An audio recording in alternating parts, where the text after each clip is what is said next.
day, gentlemen.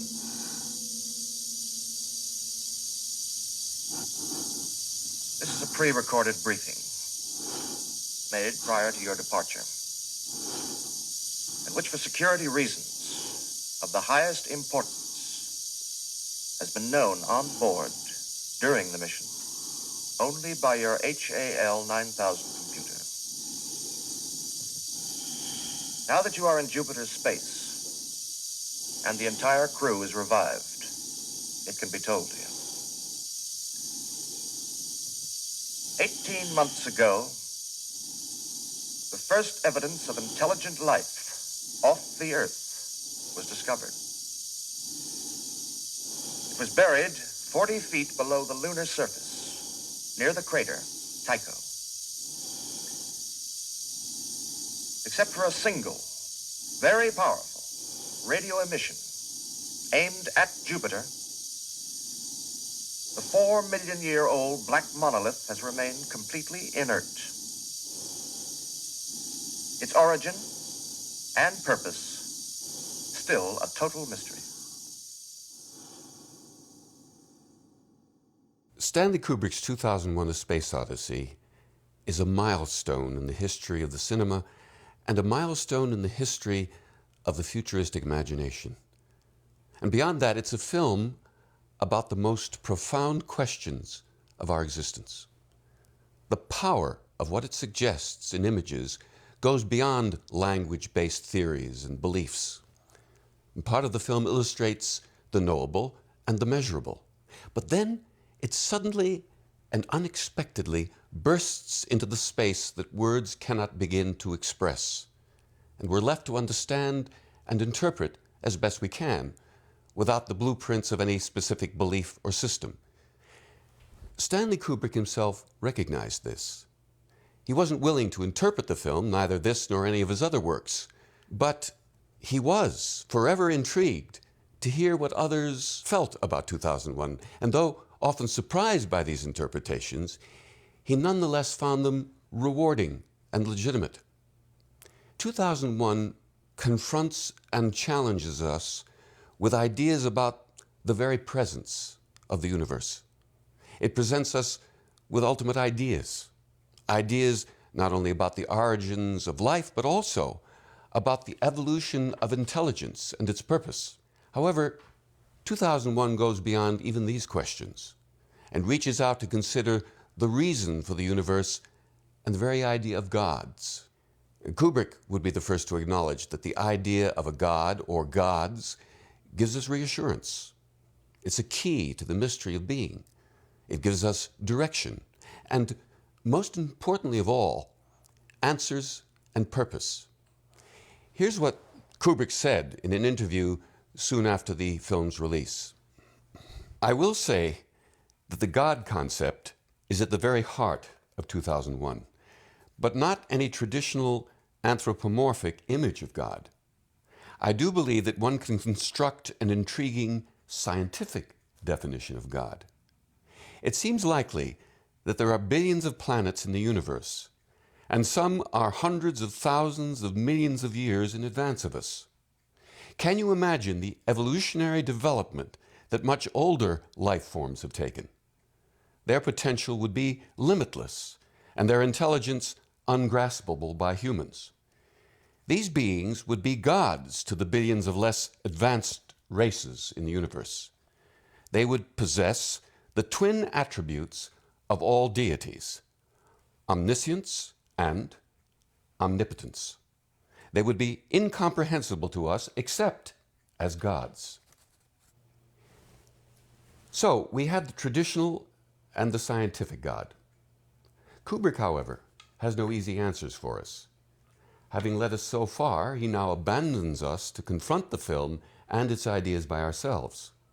Alone, we're left to understand and interpret it as best we can. There are no right answers. Kubrick acknowledged this himself, and it is a factor that has contributed to 2001's success and popularity, particularly among the young. When Kubrick began production of 2001: A Space Odyssey in 1965, he decided to prefix the film with a prologue consisting of edited clips of leading scientists discussing the possibility of extraterrestrial life and related subjects. To this purpose, Kubrick carefully drew up a list of questions and sent his associate Roger Karras around the world, interviewing some 20 individuals. Owing to the running length of the finished film and other considerations, Kubrick abandoned the idea of a prologue.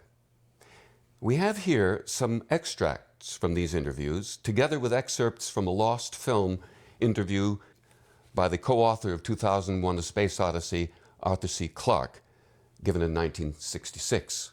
We'll start with Arthur C. Clarke, now Sir Arthur, who sees space travel as an evolutionary inevitability.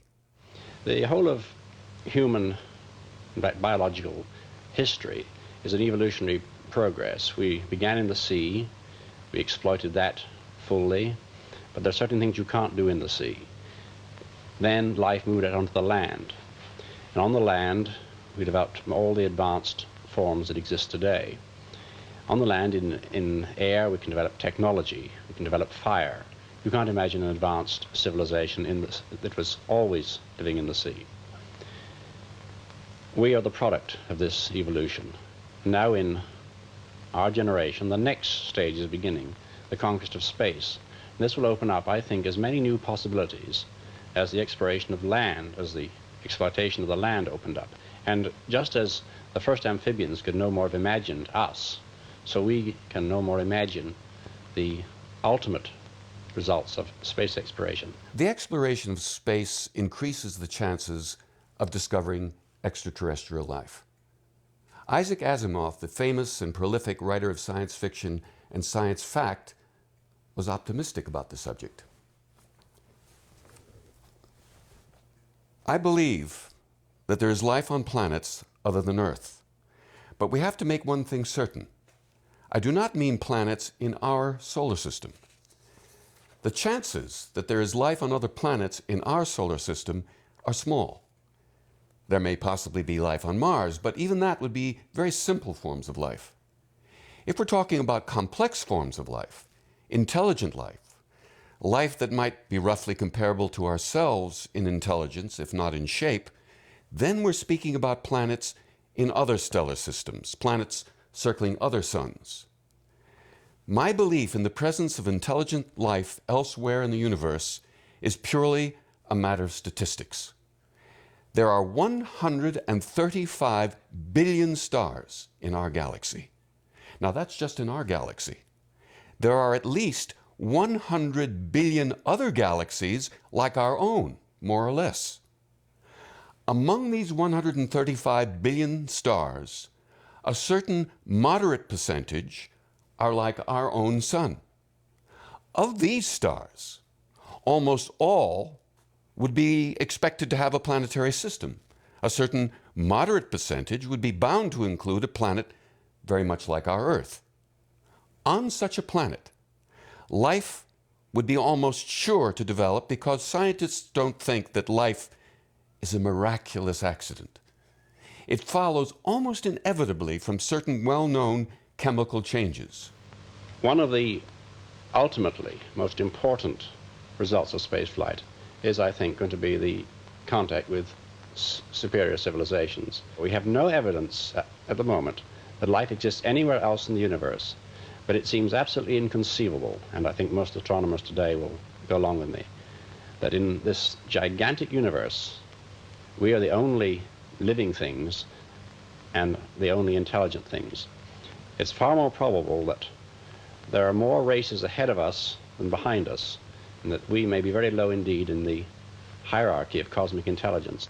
The curious thing is this, that at the very moment when we've acquired the ability to go out to the nearer planets, we have also, as a result of the same technological development, acquired the ability to communicate with anybody on the stars, if there's anybody there to listen to our signals and to send anything back. And I'd like to come back to the moon on this, because I think these experiments of listening for signals from other civilizations can only be successfully carried out on the moon, which is another very good reason for going there. The reason is a technical one. You can only build really large radio telescopes on the moon because you have low gravity and you have no windage, you have no weather to contend with. Also, the moon is a very quiet place from the radio point of view. There are several other good reasons for building our radio observatories on the moon. When we first found it, we thought it might be an outcrop of magnetic rock, but all the geological evidence was against it. And not even a big nickel-iron meteorite could produce a field as intense as this. So we decided to have a look. We thought it might be the upper part of some buried structure, so we excavated out on all sides, but unfortunately we didn't find anything else. And what's more, the evidence seems pretty conclusive that it hasn't been covered up by natural erosion or other forces. It seems to have been deliberately buried. Deliberately buried. What about the possibility of contact with an intelligent, advanced, extraterrestrial civilization? What effect would this have upon us? Is this something that we should welcome? How would this come about?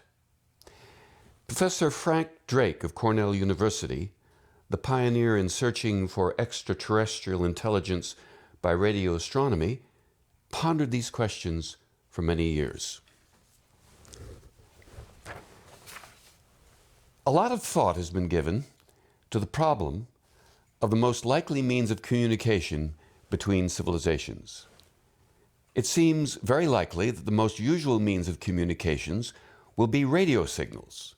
And this is for one very simple but compelling reason, and that is, radio signals are far more economical than any other that we're aware of. It's possible that radio signals of extraterrestrial origin are arriving at the Earth at the present time with an intensity which is detectable with existing equipment. If this civilization is obviously trying to contact other civilizations, we should answer. Now, there are people who believe that it might be dangerous to answer. Perhaps they'll attack us. Perhaps we are the finest beef animals they've ever discovered.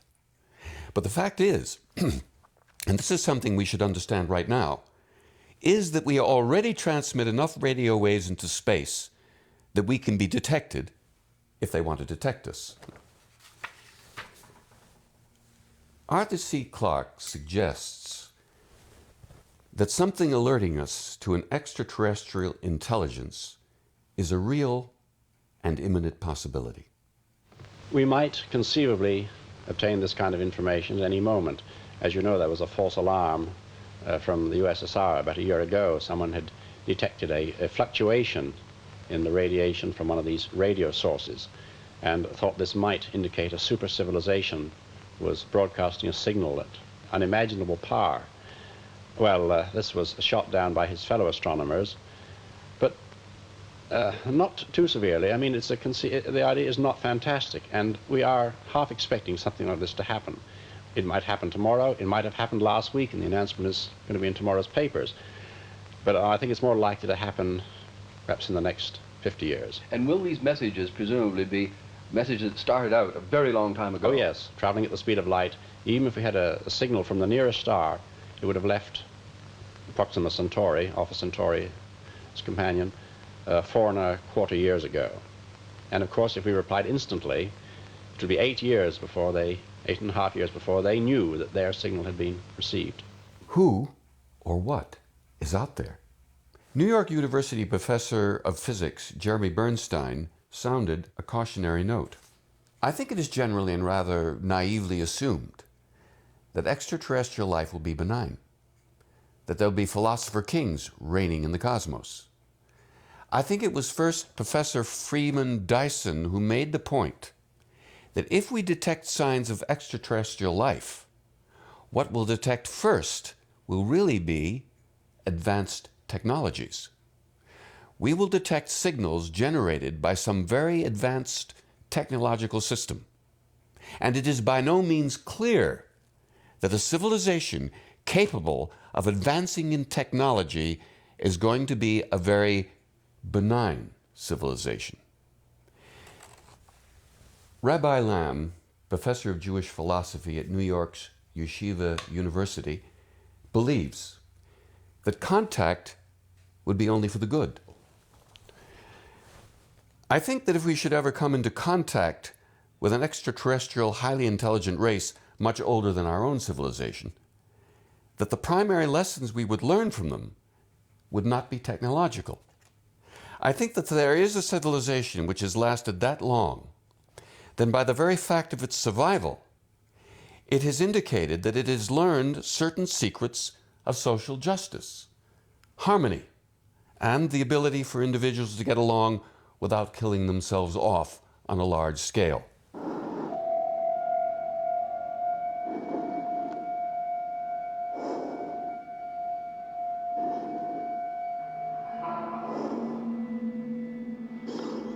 What about our future in the universe? What will become of us? What will we achieve? Isaac Asimov was again confident and optimistic. In the next 10,000 years, we will have the solar system completely explored.